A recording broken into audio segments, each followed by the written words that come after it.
કેન્દ્રીય ગૃહમંત્રી શ્રી અમિતભાઈ શાહ સાહેબે કહેલું કે 30 મહિનાની અંદર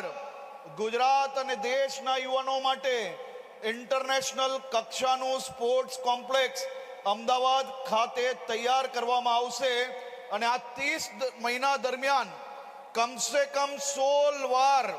એમના વ્યસ્ત શેડ્યુલની વચ્ચે આ સ્પોર્ટ્સ કોમ્પ્લેક્સની રિવ્યુ મીટિંગ એમને પોતે કરી અને એના પહેલા આ રાજ્યના અને દેશના યુવાનો સ્પોર્ટ્સ ક્ષેત્રની અંદર વધુમાં વધુ પ્રગતિ કઈ રીતે કરી શકે